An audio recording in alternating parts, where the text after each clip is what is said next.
I said to Imam Ahmed al-Hassan, from him is peace, why did the stars have so much importance for the ancient people? The Imam said, do you have a television? I said, what is the relationship between the stars and television? I paused thinking about it and the Imam remained silent. I suddenly exclaimed, aha, the stars are used for broadcasting information? The Imam said, you are intelligent, my son. I wish to test your intelligence. I said, glory be to God, so they can operate like satellites. The Imam said, yes, rather they are much better and much faster. We shall use this knowledge in our state, God willing. I said, so what is the receiver which is used to receive the information being broadcast? The Imam said, there are ways by which we can receive the broadcast. I said, increase me, please, my father. The Imam said, for example, through the same receivers which are used today to receive satellite signals, you can make simple changes to it. I said, and then what? The signal will appear on the television screen. Is it images or words or audio or what? The Imam said, yes, and it will cause the broadcasting companies to go completely bankrupt. We shall strike them economically. You can, through the stars, receive audio that emitted from this earth. For example, the sound of Prophet Adam, peace be upon him, or the sound of Prophet Muhammad, peace be upon him and his family. I said, aha, so can we see the entire past, or is it just audio? Can we see images from the past?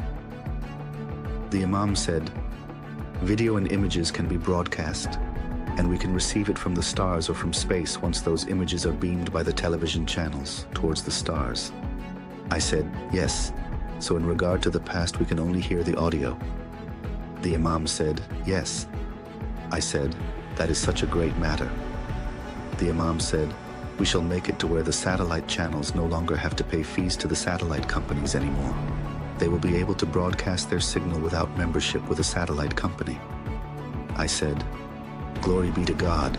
The Imam said, and there is another thing. Petrol and energy will no longer have any value because the salt water of the seas is the greatest source of energy. The salt water of the seas shall replace petrol, and it will not be polluting to the environment. I said, you shall be the most dangerous man on the face of the earth to these corporations. If human beings were taken out of the rat maze that they were placed in, if they were taken out of the guinea pig wheel that they are placed in by the elite, where they have to constantly chase and put all of their energy and their thought and their focus into the daily bread, right, and the sustenance and their needs that they need on a day-to-day basis, if they were provided those needs, if they got their 3 meals, if they got their clothing, if they each and every one of them had a house to live in, if they weren't occupied anymore, if the dollar became nothing more than a piece of paper for them, if gold and silver lost its value, the human being would still remain unsatisfied and unhappy. But he would be comfortable. And now he would have the ability to seek happiness. And he would only find happiness in doing for others. And so the human being in the divine just state, having all of his basic needs taken care of, he would begin to want to serve mankind. And the new currency which would emerge would be a currency of services, accomplishments, all right?